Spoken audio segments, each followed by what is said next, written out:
In 28 days, President Tinubu has implemented a few things that have got the nation talking, particularly when you consider the removal of full subsidy, the signing of electricity and student loan bills, suspension of the CBN governor, as well as the EFCC boss, to his appointments of special advisors and also a change of baton that we saw with the service chiefs. Reactions continue to trail these initial decisions by the president and how they would turn the tide for the country's economy and also the plight of the Nigerian people. Plus, how soon are we expected to hear from the president as regards his appointment of ministers, and what should he be doing differently in this regard? I'm joined now by former presidential candidate of ADC, Dumebi Kachikwu, for more on this development. Thank you for joining us on the program.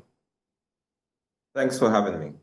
All right, so the removal of fuel subsidy and the president's attempt to unify exchange rates are some of the tough decisions he's made in this first few days in office. I'm wondering what your thoughts are as regard this. Well, I've spoken extensively on subsidy removal. I believe that it's a step in the right direction, with the caveat that it should be more like a subsidy suspension. We need to suspend subsidy till we are able to structure the subsidy properly. A few individuals in our country have taken advantage of the loopholes within that system to abuse the system and harm Nigerians. What the president has done is essentially try to mitigate the bleeding by removing subsidy, but I don't believe Nigeria as a country can afford to totally remove subsidy. So I believe that subsidy should be removed temporarily whilst the president puts in place a better structure that allows us plug all loopholes so that Nigerians can benefit from a God-given resource. On the reforms within the CBN, again, it's a step within the right, a step in the right direction. In the interim, it might seem like Nigerians might suffer. It might seem like the naira might fall, but eventually we will get to a landing that typifies the market, that speaks to the real market as against the artificial market that we've all been dealing with. And when that happens, you will find that there's an influx of new FDI coming into Nigeria. You also find that there are Nigerians who see this place as an investment haven. They know that their dollars will work better for them in Nigeria, so they want to bring their dollars into Nigeria. But one thing I need to say is that whilst we're doing this, the government must work assiduously to ensure that we're doing everything to strengthen the naira. We must do this with the utmost urgency so that we are not in a situation where we are losing. Dollar is strengthening against the naira. No, we must strengthen the naira by exporting more, by domesticating the production of the things we import, by using less imports and using more domesticated, domestically produced products. So I believe the president is working in the right direction. On his appointment so far, I believe by and large he's done well.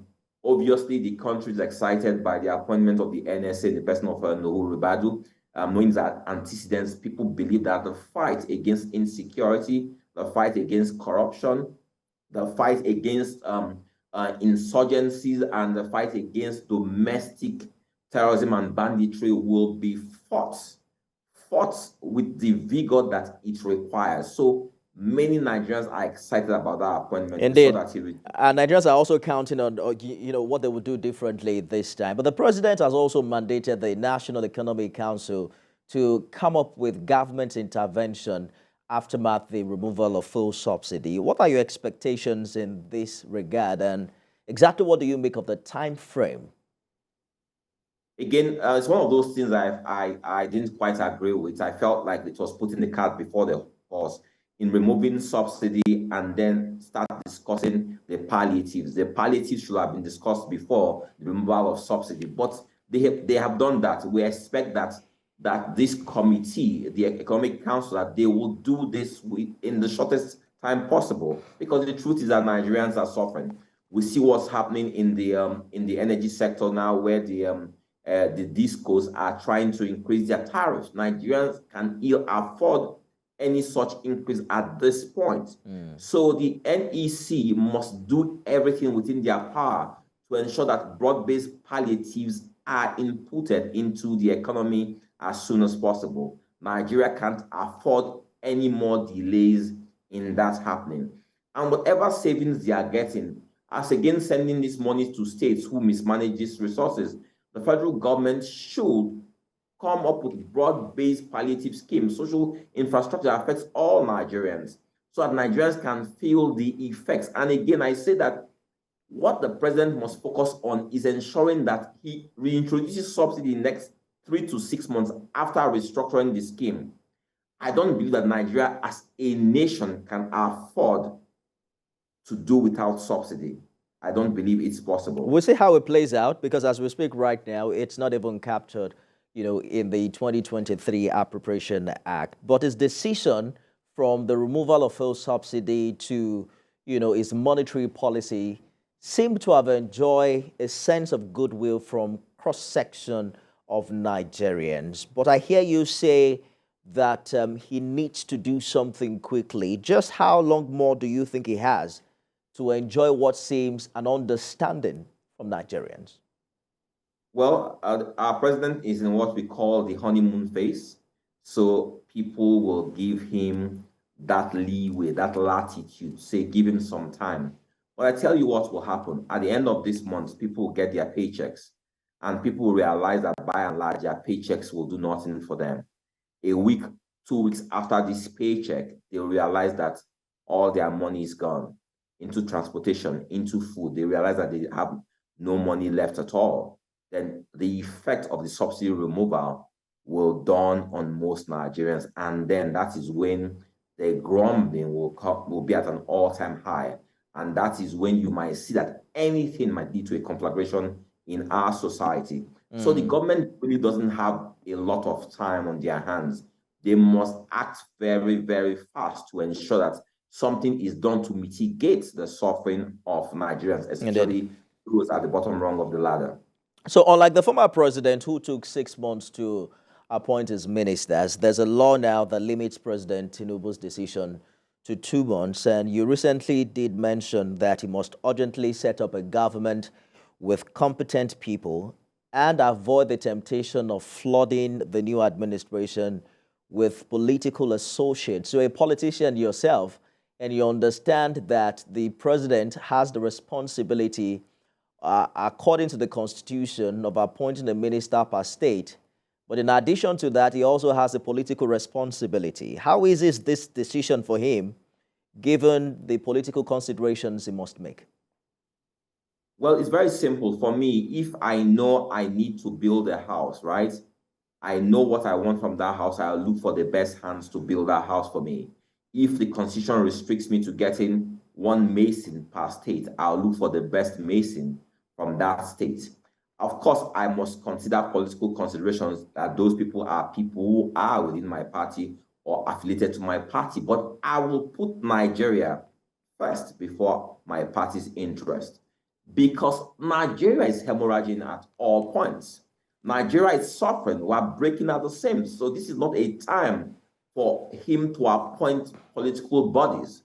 This is a time for him to appoint minstrels, magicians, people with the magic wand, people who can do something different, people who can think outside the box, people who can make something out of nothing. So it's not a time to put in place people who have been associates of long time, or people who, because they are within his party. No, I'm sure within the APC will have competent people. So he should find the very best of people within the party in all spheres, in all sectors. Exactly the point I was going to make, because advocates of the principle of federal character would say that you can find competence within a region, within a religion, and of course, perhaps within a political association. Do you agree with that? Absolutely, which is why I said he must choose the very best. Whatever tag we give to that, whatever nomenclature we give to it, but they must be the very best, people who are talented, people who are capable, people who have the worldview to lead Nigeria into the next dispensation. He must find those kind of people.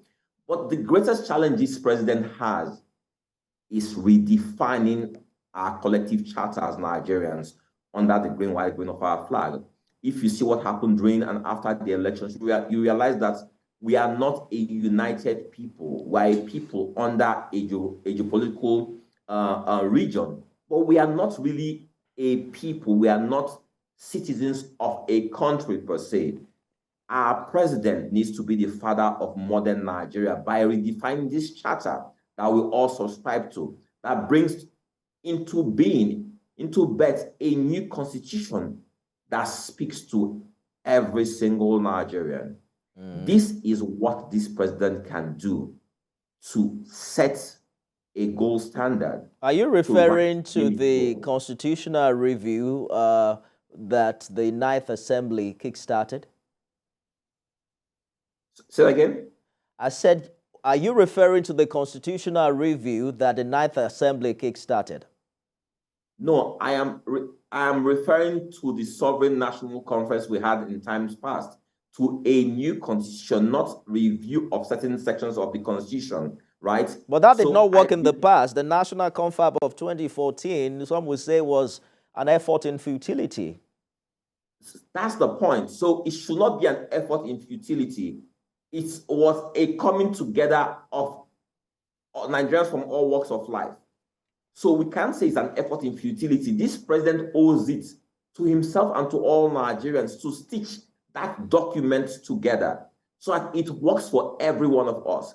We can't keep on wobbling and fumbling in the dark. We know what our issues are. You have a situation now where there are people who believe that because this is an APC government, that for the next 4 years, they have no vested interest in Nigeria. You know, the interesting thing about this is that you can't work on the Constitution outside the Constitution. So you still have to go through the National Assembly, and then and that process already kick-started. I'm wondering, what's the window of opportunity outside the 10th Assembly to achieve this?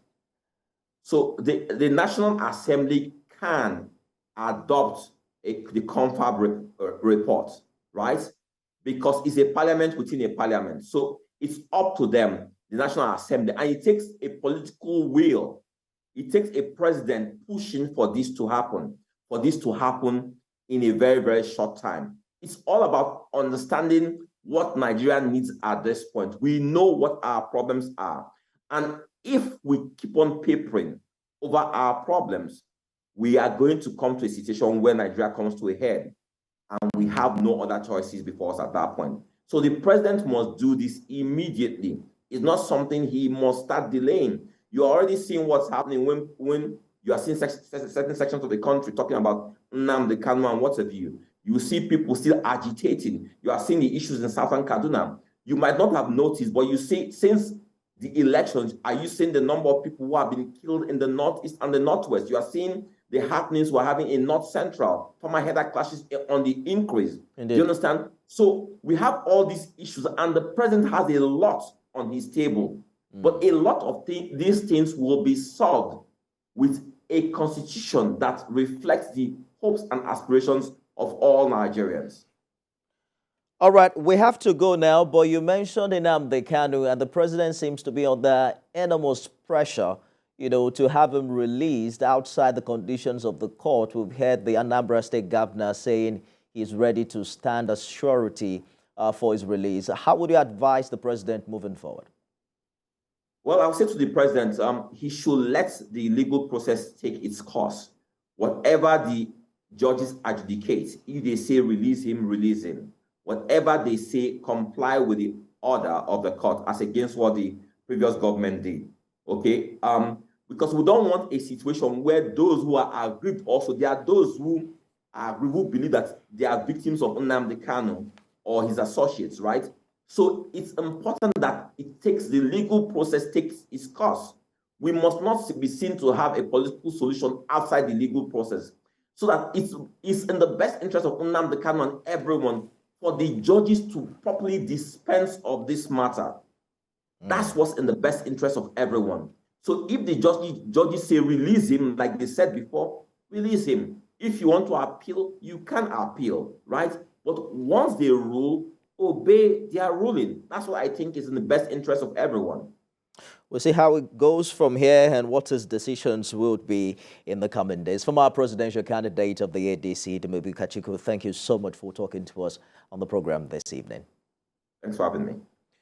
Well, that's our show. First 100 days continue tomorrow at 5 p.m., but you can watch a repeat of this broadcast at midnight and at 6 a.m. tomorrow. I am Nifemi Oguntoye. See you again at the top of the hour.